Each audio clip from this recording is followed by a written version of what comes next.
dear UzReportWorld viewers, welcome to our studio, and we have a special guest today, Nariman Nishanov, National Project Coordinator of Food and Agriculture Organization of United Nations. Mr. Nishanov, welcome to our studio. Thank you. Good afternoon. Good afternoon. Thanks for joining us today. It's a great pleasure for us. Mr. Nishanov, I have several questions for you regarding to FAO's coordination, if you don't mind. Yes, please. So, what is FAO's key priority area in Uzbekistan? According to recently signed country programming framework, FAO framework and FAO and Uzbekistan framework, we have two major priority areas, ensuring inclusive development, agricultural development, and the second priority is sustainable and resilient development. Mm-hmm. Thank you so much. FAO's hand-in-hand initiative has been on the spotlight recently. Can you tell us more about it and how Uzbekistan can benefit from it? Mm-hmm. It started from the Director General's message to 44 beneficiary countries, and then later, at a later stage, more international financial institutions and NGOs and other stakeholders were added to the list of the participating parties. And major input here of this initiative is to ensure resilient food systems and to support developing countries in this regard, and to provide technical assistance and support. Mm-hmm. Well, very good. Let's talk about SDG indicators and their implementation in Uzbekistan. What FAO has done to achieve them? Yeah, that's an interesting question, and SDG actually succeeded the Millennium Development Goals, and the SDG are called Sustainable Development Goals. There are 17 SDGs, and FAO is a custodian institution, custodian UN agency responsible for 21 SDG indicators, and also a contributing UN agency to 7 more SDG indicators. In Uzbekistan, main focus is to support local statistical authorities to provide sufficient data and to apply the contemporary methodology in reporting the national level indicators to match the global standards and internationally recognized indicators, to involve a wide range of stakeholders for reporting in order to improve the available data, and also to monitor the implementation of the indicators and to ensure swift transition to the more developed methodologies. Since the opening of the representation office in Uzbekistan, please name 3 projects that have resulted in a policy change in the country. Yeah, it's very difficult task to emphasize or to sort out 3 major interventions that had a national scale implications, and I should go back to 2007 when seed policy law was adopted, and FAO actually contributed a lot.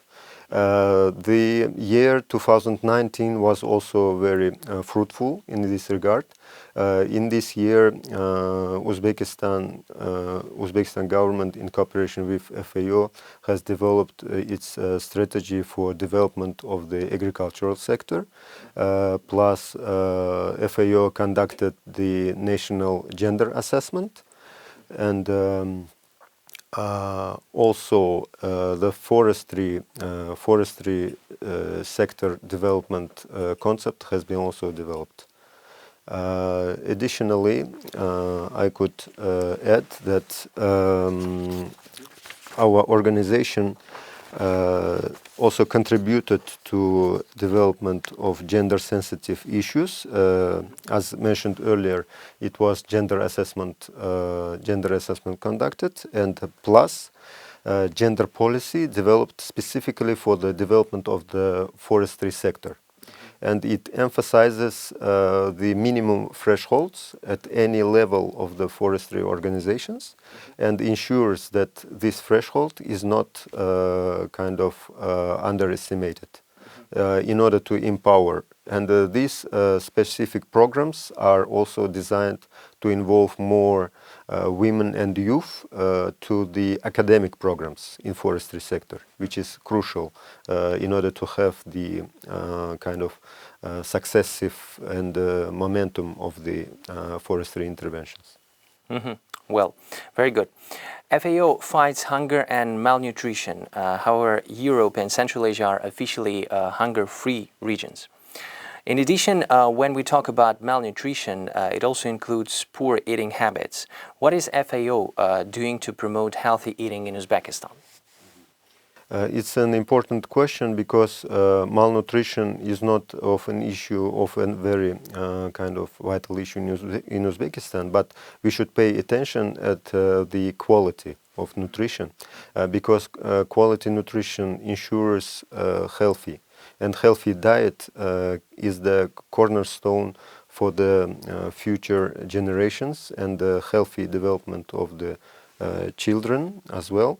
And in this regard, FAO contributes to development of the healthy diet guidelines, and these guidelines are regularly updated. And the aim is to address such issues as getting rid of unhealthy dietary habits expressed in the consumption of fast food or trans fats, and substituting them by more healthy fruits, vegetables, as well as dietary whole grain consumption. Okay, thank you so much. Another biggest issue in agriculture is post-harvest food loss. What is the food loss rate in Uzbekistan at the moment, and how FAO is addressing it? According to recent studies, in the low-income or middle-income developing countries, the average food loss rate during the production processing stages of the supply chain, they take up to 7% food loss, and there is a room to improve this approach because the better infrastructure and the better operation of the agents throughout this supply chain could ensure minimizing of this food loss and relocating the saved or recovered harvests for providing for supplying to the most vulnerable social groups. So we, at the same time, we save on the food loss, and from another side, we could benefit the most poor to sustain their nutrition. Okay, thank you. Tell us about FAO's the Water Energy Food Nexus approach and what needs to be done to implement it. Water Food Energy Nexus appeared because it includes three major elements. Water is crucial, as we know, for agriculture, and agriculture accounts for up to 70% of water consumption overall.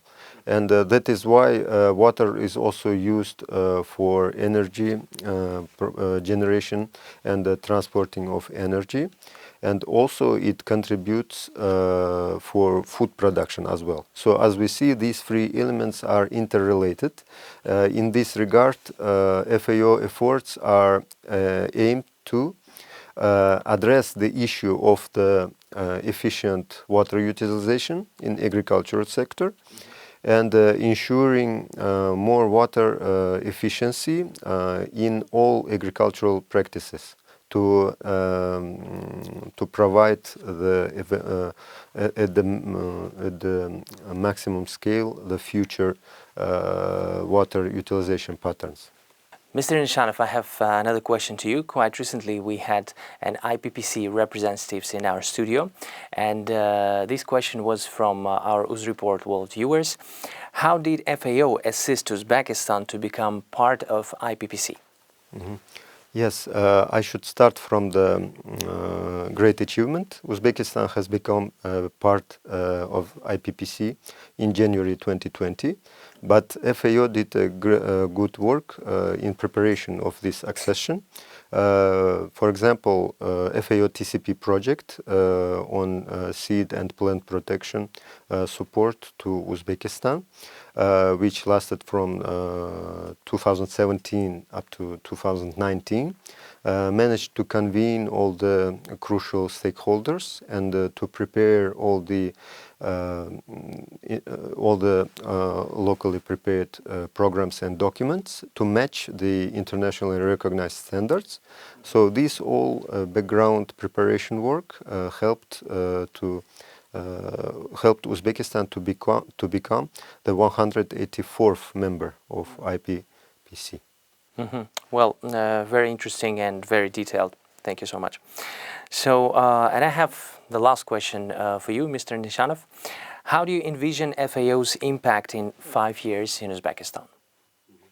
Going back to the recently signed country programming framework, which is designed exactly from year 2021 up to year 2025, the major directions of the cooperation for Uzbekistan would be support to Uzbek government to ensure sustainable agricultural development using the advanced innovative technologies, ensuring more digitalization application of more innovative approaches in agricultural interventions, and ensuring gender mainstreaming and inclusive development, covering not only women but also youth as the most promising employment sector.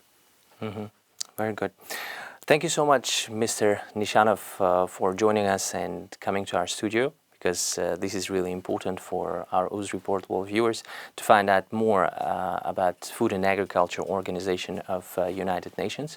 And we wish you success and all the best in all your contribution you're doing right now for the country.